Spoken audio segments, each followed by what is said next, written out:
حضرت ابو ہریرہ رضی اللہ تعالیٰ عنہ سے روایت ہے، رسول اللہ صلی اللہ علیہ وسلم نے فرمایا، جس کام کا میں تمہیں حکم دوں اس پر عمل کرو اور جس سے منع کروں اس سے باز رہو۔ سنن ابن ماجہ حدیث نمبر 1۔ حضرت ابو ہریرہ رضی اللہ تعالیٰ عنہ سے روایت ہے، رسول اللہ صلی اللہ علیہ وسلم نے فرمایا، جب تک میں تمہیں کسی معاملے میں آزاد چھوڑے رکھوں تب تک تم بھی مجھے چھوڑے رکھو، یعنی بلا وجہ سوال نہ کرو، کیونکہ تم سے پہلے لوگ اپنے انبیاء علیہم السلام سے سوالات کرنے اور پھر ان کے احکام کی مخالفت کرنے کی وجہ سے ہی ہلاک ہوئے۔ لہٰذا جب میں تمہیں کسی کام کا حکم دوں تو حسب ہمت اس کی تعمیل کرو، اور جب کسی کام سے منع کر دوں تو اس سے رک جاؤ۔ سنن ابن ماجہ حدیث نمبر 2۔ حضرت ابو ہریرہ رضی اللہ تعالیٰ عنہ سے روایت ہے، رسول اللہ صلی اللہ علیہ وسلم نے فرمایا، جس نے میری اطاعت کی اس نے اللہ کی اطاعت کی، اور جس نے میری نافرمانی کی اس نے اللہ کی نافرمانی کی۔ سنن ابن ماجہ حدیث نمبر 3۔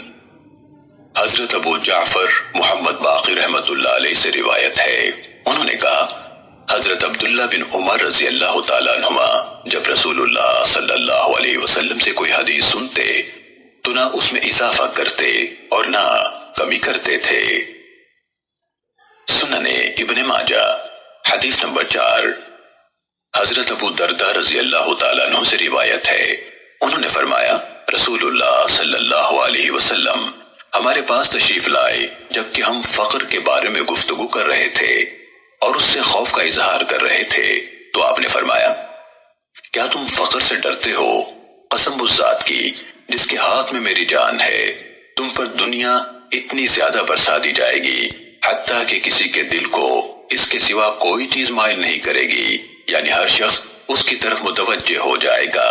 اللہ کی قسم، میں تمہیں روشن چاند کی راتوں جیسی شریعت پر چھوڑ رہا ہوں جس کے رات اور دن برابر ہیں۔ حضرت ابو دردہ رضی اللہ تعالیٰ عنہ نے فرمایا، اللہ کی قسم، رسول اللہ صلی اللہ علیہ وسلم نے سچ فرمایا، واللہ آپ ہمیں ایسی روشن شریعت پر چھوڑ کر تشریف لے گئے ہیں جس کے رات اور دن برابر ہیں۔ سنن ابن ماجہ حدیث نمبر 5۔ حضرت قرہ رضی اللہ تعالیٰ عنہ سے روایت ہے، اللہ کے رسول صلی اللہ علیہ وسلم نے فرمایا، میری امت کے ایک گروہ کو ہمیشہ اللہ تعالیٰ کی مدد حاصل رہے گی، ان کی مدد نہ کرنے والا ان کا کچھ بگاڑ نہ سکے گا تاہاں کہ قیامت قائم ہو جائے۔ سنن ابن ماجہ حدیث نمبر 6۔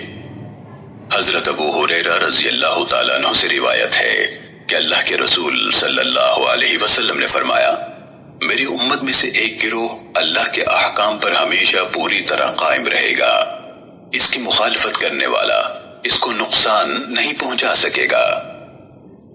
سنن ابن ماجہ حدیث نمبر 7۔ حضرت ابو عنبہ خولانی رضی اللہ تعالیٰ عنہ سے روایت ہے، یہ وہ صحابی ہیں جنہوں نے رسول اللہ صلی اللہ علیہ وسلم کے ساتھ دونوں قبلوں کی طرف نماز پڑھی ہے۔ انہوں نے فرمایا، میں نے رسول اللہ صلی اللہ علیہ وسلم سے سنا، آپ فرماتے تھے، اللہ تعالیٰ اس دین میں ہمیشہ نئے پودے لگاتا رہے گا اور ان سے اپنی اطاعت میں کام لیتا رہے گا۔ سنن ابن ماجہ حدیث نمبر 8۔ حضرت عمر بن شعیب رحمت اللہ علیہ کے والد شعیب بن محمد رحمت اللہ علیہ سے روایت ہے کہ حضرت معاویہ رضی اللہ تعالیٰ عنہ نے کھڑے ہو کر خطبہ دیا اور خطبے کے دوران میں فرمایا، تمہارے علماء کہاں ہیں؟ تمہارے علماء کہاں ہیں؟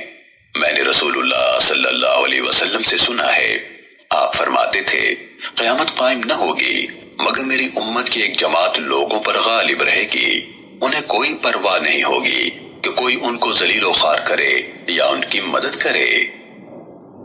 سنن ابن ماجہ حدیث نمبر 9۔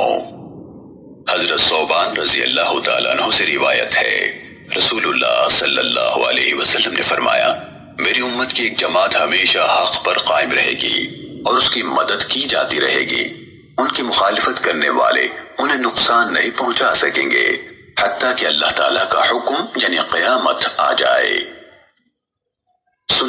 ابن ماجہ حدیث نمبر 10